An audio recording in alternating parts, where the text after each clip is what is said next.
morning. This is the 7th of February, so lots of jobs to get done around the house and particularly in the garage.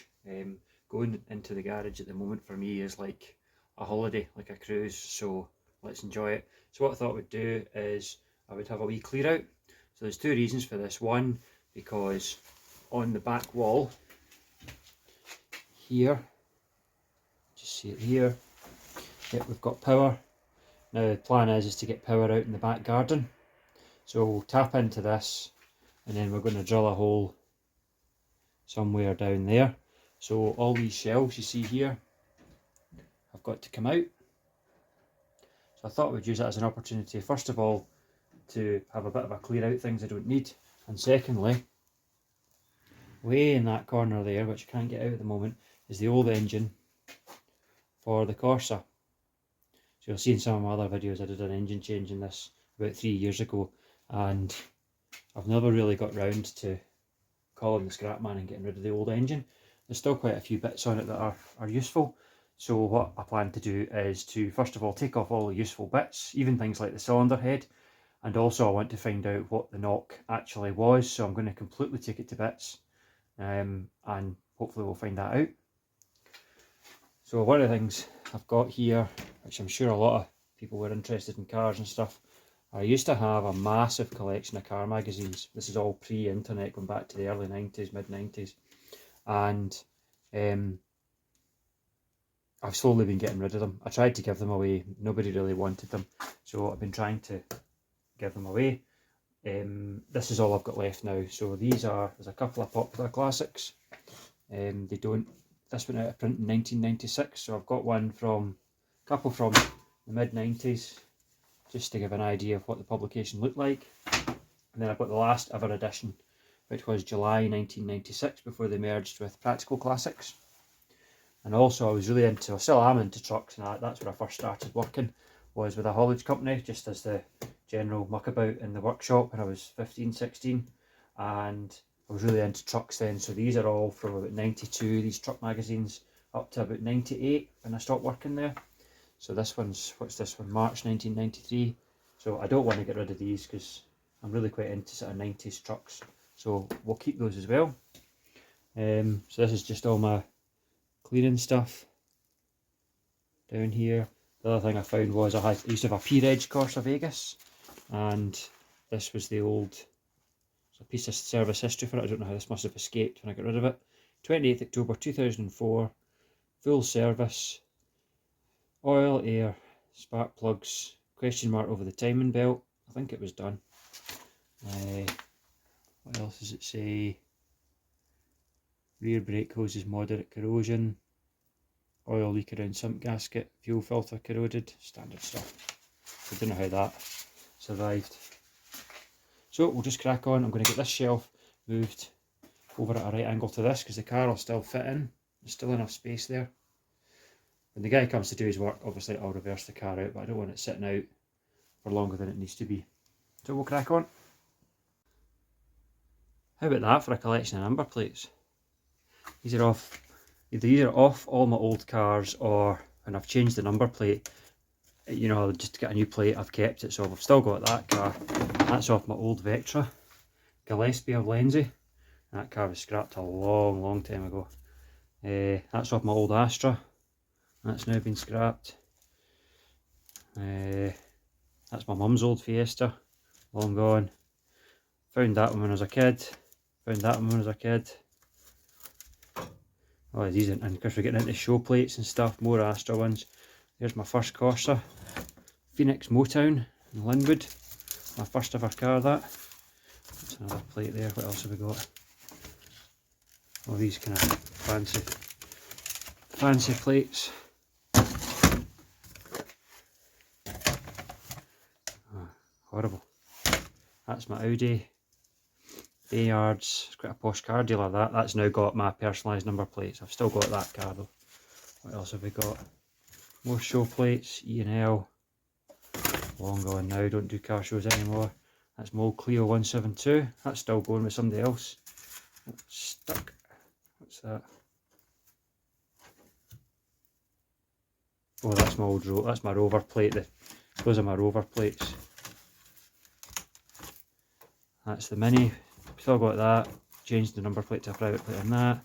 And I think that one underneath there, you can't actually get it, gets stuck, but that's my old Rover plate. The previous owner still uses that number, so better not showing that. Let's crack on.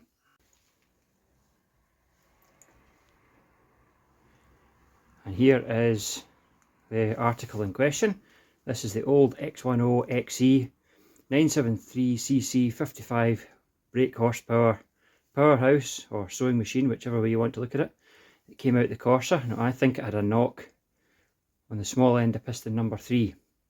So we've taken it out of that corner there. Actually, there's a wee vacuum hose. I need to get that. So that could be handy. There's a Cavalier I was looking at yesterday, and I noticed one of the vacuum hoses was off of the intake, and it did have a running issue, and now it doesn't, so I just wonder whether... Anyway, I think they're important, these sort of things. So that's the engine there. It's also given me a good chance to have a look at what other spares I have. So in there, that morass of pipes is a power steering system for my Audi. Quite hard to get bits for it, so thought I'd jump at the chance when it came up. These are suspension pieces. The bit of blue paint means that these legs are from a V6, so the legs are fine for my 1.8. Springs are no good. Behind there, I've got yellow chalk. There are 1.8 springs.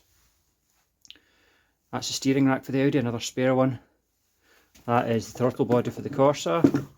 That is the crankshaft pulley. Don't know what these are, various, or that looks like some sort of vacuum system. There's a wee sensor on that. That's the fuel rail, how small that is for the 3-cylinder. And that is the old clutch release bearing. It was making a bit of a noise in the wet, kind of when it was cold, pulling away from a hill start. Doesn't sound too bad there, but I replaced it anyway. I don't actually know why I've kept that. Put it in the pile for the bin.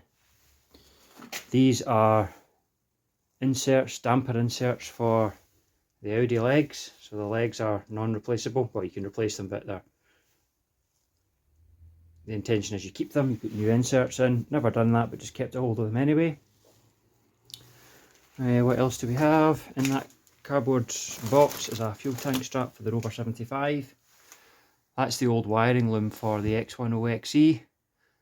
So the engine I bought had still some of the wiring loom still attached. It had been cut, but I just decided to keep it because there's a lot of plugs, as you can see on there. So I thought it'd be very handy to keep. So I'm glad I kept that. It's a bit of a footer to store, but I'm glad I've got it anyway. What I'll do now is, so this is not going back in. This is only going out one way. It's in bits. Keeping the bits. The rest of it's going for scrap. So I'm going to just transfer all these back into that storage corner there for my parts. Let's go ahead and remove the coil pack first of all. So I want to keep that. We'll keep the bolts as well that go with it. These bolts are inordinately long. Go.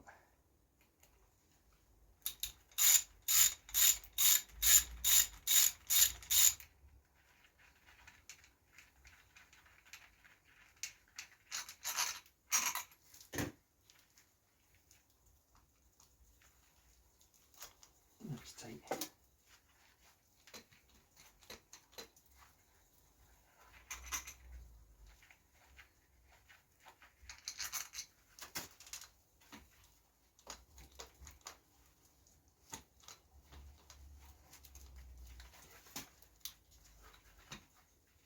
Get a screwdriver, I think, to wedge that up.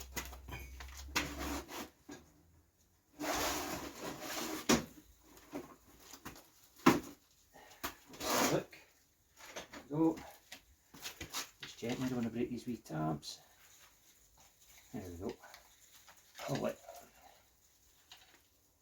You can see that looks in okay nick, so we will definitely keep that. I might wrap that up in a t-shirt just to keep it clean. Put it there now. Right, oops, we bolt down there. In the bin pile. Right, What we'll do now is we will remove some things at the other side of the engine, EGR valve being one of them. So the first plan is to take off the coil pack and the EGR valve, which is on the other side. These are things that I really want.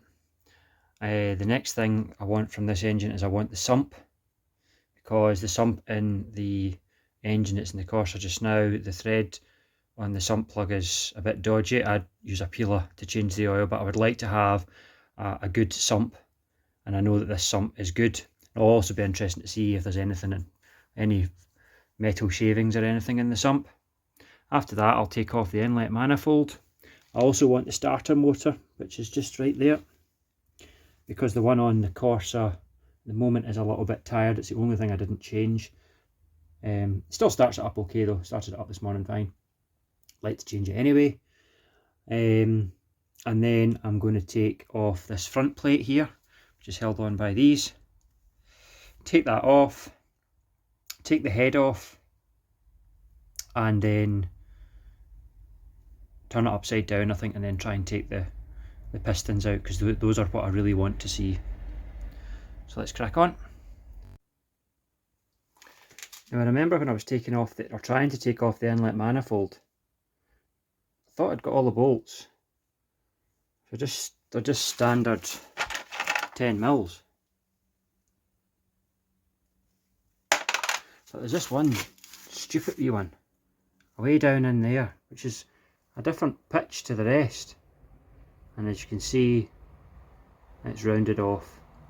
But no matter, because this is attached to the head, so the whole lot will just come off. I don't need it, so it'll just go in the bin with the rest of it. Apologies if the camera is slightly shaky, but my tripod just snapped in half there when I was trying to adjust it. I've ordered a new one. So what we're looking at is the EGR valve. Now, there's a brand new EGR valve on the engine that's in the car. I had fitted it to this engine to try and get it to run better, because I thought that was the problem. So the EGR valve that's on this is off the old engine, so it's untested, but it looks to be the original and a genuine one. So I'm going to hold on to it. Let's take it off. Yes, that's all the bolts undone. I imagine it will be a wee bit sticky because it's held on with silicone, unless I've missed a bolt. Another cheeky bolt. Where are you? There's one down there, I think. Oh, there it is. Right there. Let's take that off.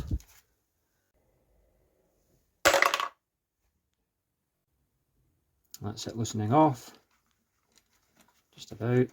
So it's 4 male Torx bolts. Quite long threads on them. There we are. Just checking on any water in that.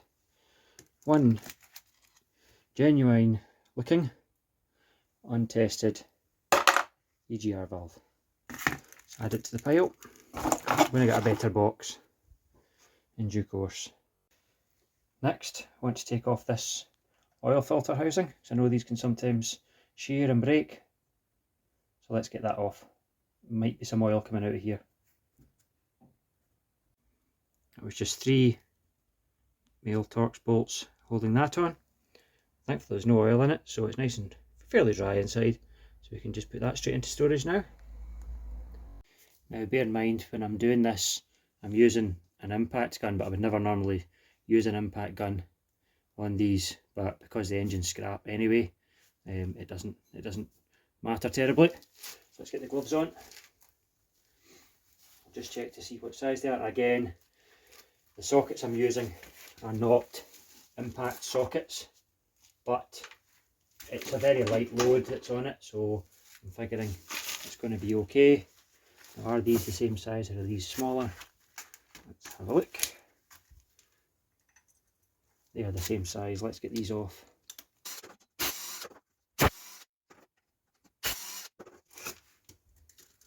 Let's save the bolts.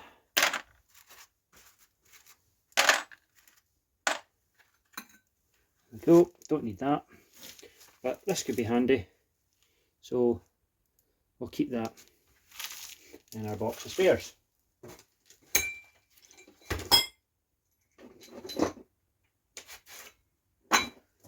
managing just to keep it all in one place and no more. And I think we'll also take off this alternator pulley. It's completely busted, but we'll take that off as well. Yeah. Right, we'll go ahead and do that. Right, so that's the engine on its side. I've taken out all the bolts for the front plate. Now, there's a wee kind of nub there. I think that's the oil pump. I don't know whether there's some sort of peg that goes down into the sump that holds it onto it. So I'm going to take the sump off first to try and stop the Exxon Valdez disaster. I've done as much as I can. Ideally I wanted to take the sump off last because I don't want to tip the engine upside down, because I want to get the cams off, but nevertheless we'll just go for it. So that's the sump off. So I have to say I'm pretty surprised. I can't see any metal shavings or anything at all in the bottom. I'm quite surprised at that, but then maybe the damage was already done and the oil change took whatever it was away. Everything looks okay under there as well. Now one thing I want is that dipstick tube, so I'm going to get that out next, because the one in mine isn't sitting very well. So we'll see if we can get that out next. I don't know how to get that out, so we'll leave that for now. If anyone knows, leave me a comment. There's the other side of it there. I'm going to take off this baffle plate next. I can't get that off because the engine is turning, so I need to find a way of locking the crank so that I can get that off. We'll find a way. So I've now taken the sump baffle plate off, and I can see here that behind the timing cover there's an extra part of the block, looks like maybe. Yeah, you can see that, two different materials there, right there. So I think this comes off with these, and then I think that will come out easier because you can see that slides over that. We shall give that a try. What's interesting here at this point is when you turn the engine, you can actually hear the air coming in and out of it. Let's see if we can hear it.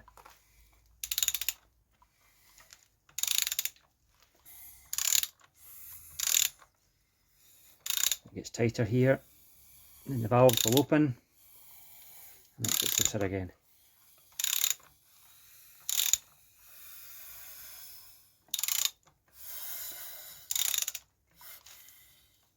Interesting. So I was a bit thwarted by this crank bolt because it was incredibly tight, and I don't have a Torx that's big enough. But I thought, well, I would never normally do this, but just batter an impact socket over it. When I say batter, it went over okay. And I shoved my wheel brace up in there to jam the engine, and it eventually turned. Would never do this on an engine that I was keeping. Never. But this engine is scrap. I'm not keeping the crank or anything like that. I just want to get the front plate off because I'll probably keep that, and I want to get the pistons out to see what's wrong, because so far it's been inconclusive. There we are, there's the front plate off. This is the timing chain, and you can see the little damp tensioner there. These guides, this was all less than 1,000 miles on all of this. Such a shame. I'm going to keep that and that. I don't really know whether to keep the chain or not. It's been under tension. I probably won't. The car's already had a new chain anyway, so no, I'm not going to keep the chain. But I think I might keep the guides because I know they can wear out. So we'll do that.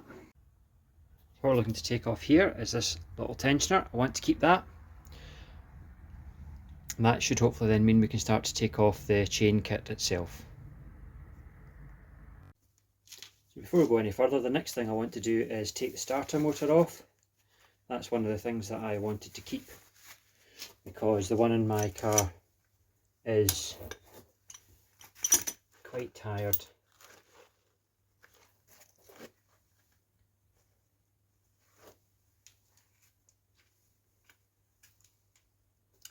Looks like a spanner job, that one. What was the socket that fitted? That is a 13.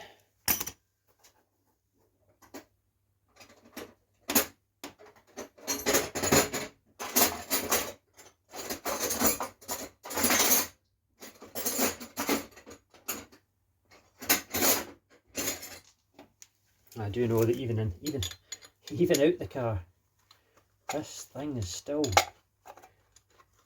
bloody inaccessible. I think this has never been off before, so it's going to be tight. Yep, that was tight. But on the car, this is very inaccessible. But I know this starter motor works well, it spins the engine up fast, so we'll be having it. Even if it takes me all week to get this bolt off. There we go.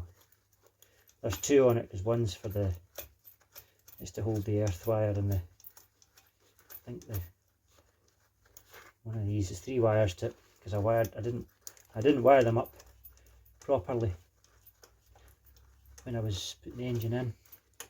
So I had starting problems at first. Bit of a head scratcher.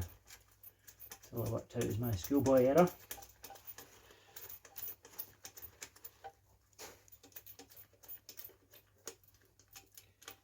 There we go. That is the stud.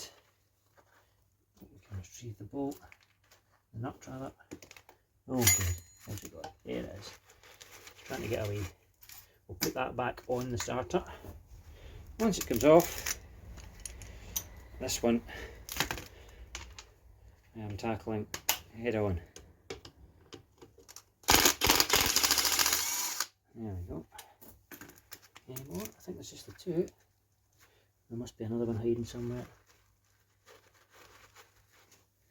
It could be that it's just a little bit tight on. Just got a very light tap.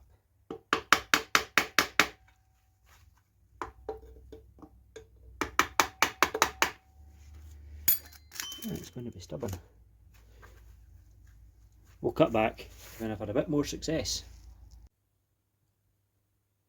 There we are, just a block of wood, a few swift taps, and it's out. I'm glad to have that. I'll keep that safe. Right, so this is effectively part 2. The next evening, what I want to do at the moment is I want to take off the exhaust manifold. Now, I've tried 2 of the nuts and they weren't tight. Also, you'll see I've started to take off this bottom piece, which holds that basically holds the crankshaft in. So I'm going to take that out as well. I want to try and take it apart as much as possible as well. So although it's a small engine, it is still quite heavy, and I need to take it to the end of the driveway to get the scrap man to pick it up. So the more bits it's in, the better. I've decided I'm not keeping the head because I don't know what condition that's in. I do know a piece of the spark plug disappeared. Don't know where that went, and I'm just a bit worried that it maybe clipped the corner of a valve or something like that. Just don't really trust it. A head is something that can be salvaged. If the head gasket goes, it could be skimmed, so I wouldn't be stuffed if the head gasket on the engine that's in the car went or it overheated or anything like that. Still don't know how to get that dipstick tube out, but we shall keep trying. Let's go ahead and take off this exhaust manifold.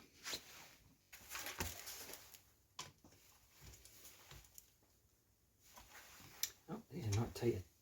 They're tight enough, but they're not how I would expect manifold studs to be, or the bolts, the nuts rather.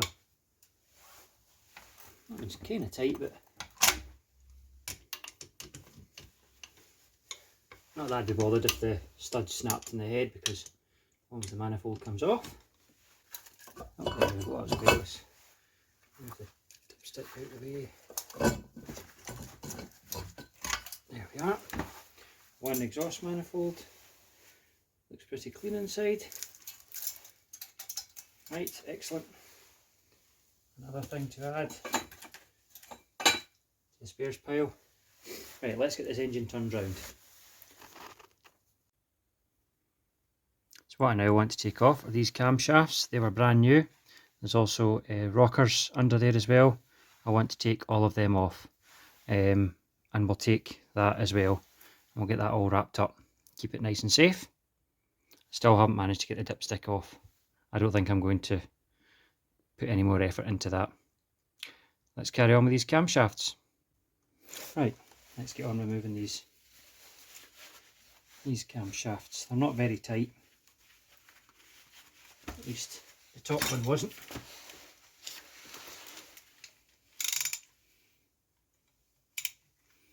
You need to remove the guide as well.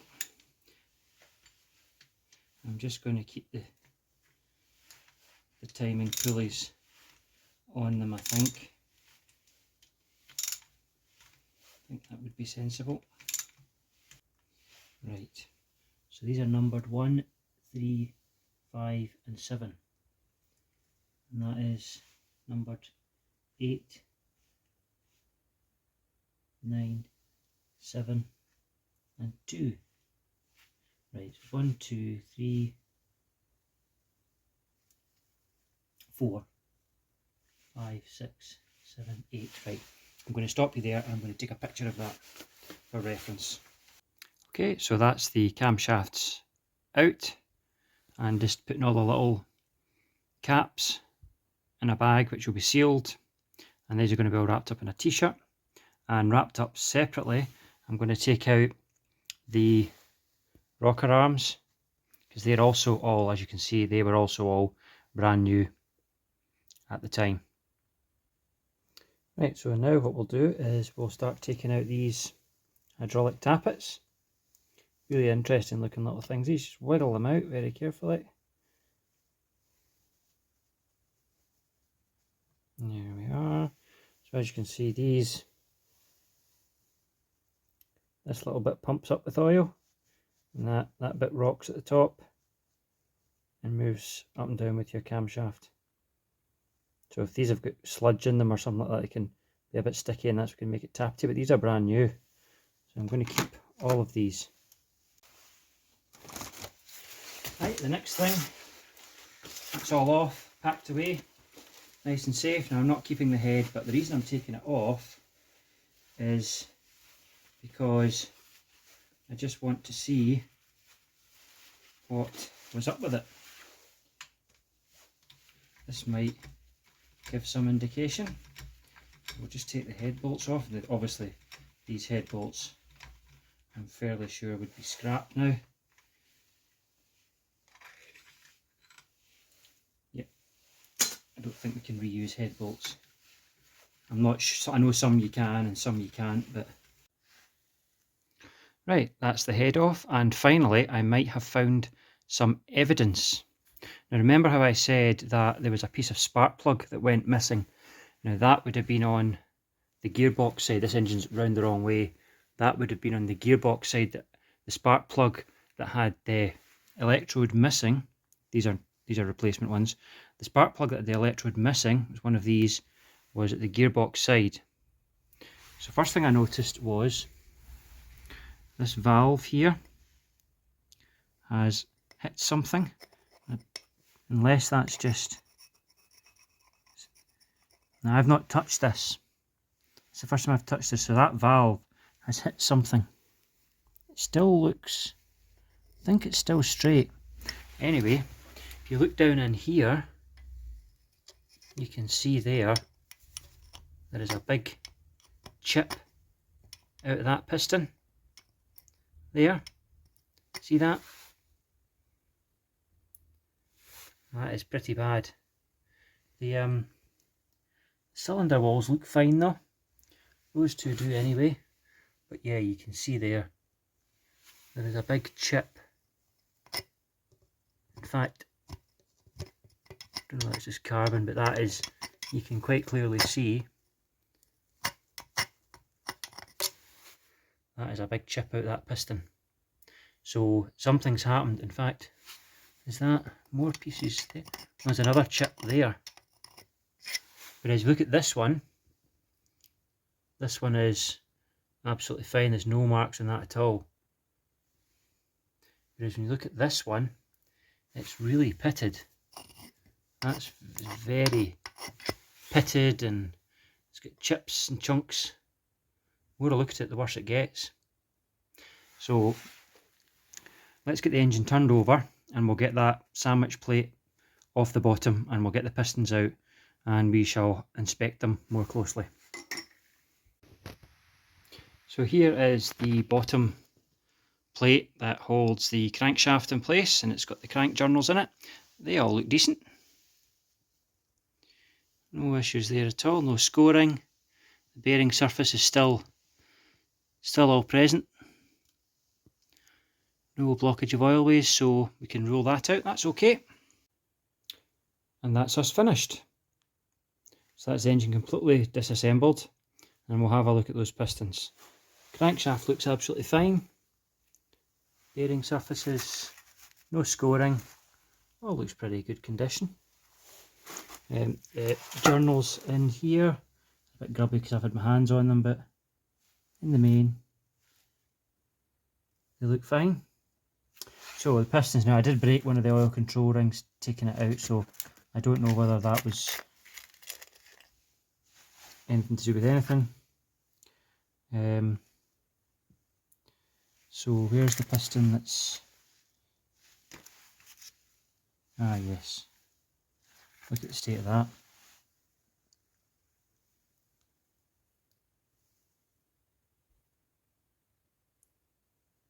That's a huge chunk out of that. I don't know whether that would actually have caused any bother though, because it's above the piston rings, but the rest of the piston is very pitted when you compare it with the surface of this one, which is uniform, and then you look at this one again, and there's more. I think there's more chipping around that side as well. Now, my theory of the small end though, I don't think it was right, because you can see,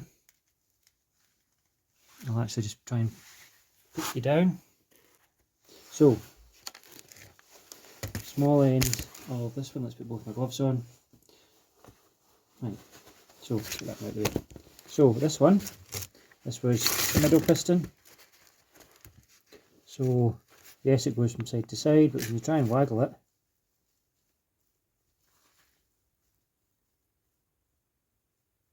it'll play there. And this one, again, goes from side to side a bit, but no play. And this is the dodgy one. Again, that moves, obviously that's meant to do that, but can't see anything wrong. Just that huge chunk. So it's obviously done something. The rings look okay, obviously that's expanded. Wait a minute, is that a crack in one of the rings? Oh yes, look, or is that meant to be, that might actually, hold on, suppose how else would you get them on? I think they're all meant to be like that. Let me just check. Yeah, sorry, stupid me, of course, it's just not expanded. And the bottom control ring is alright as well. That is a sizable chunk. I just don't know what impact that's had, because there's no play in it. Who knows, but you'll see in one of my other videos it was definitely knocking. Right, we'll tidy up now, and that is the end of the video. So after all that, I think we can conclude that the chip out the piston has had something to do with it. Don't know exactly what, but it has had something to do with it. It caused it to knock. So we'll just say, wee car, that was what was wrong with you all along, but it's had a replacement engine and that one runs absolutely fine. Right, I've sort of been tidying up as I go along, which is good. So that is the keep pile there. It's quite small, I'm quite glad about that. And this we'll all leave out for scrap man, nice small pieces, so I can just lift it very easily. Thanks for watching. Bye.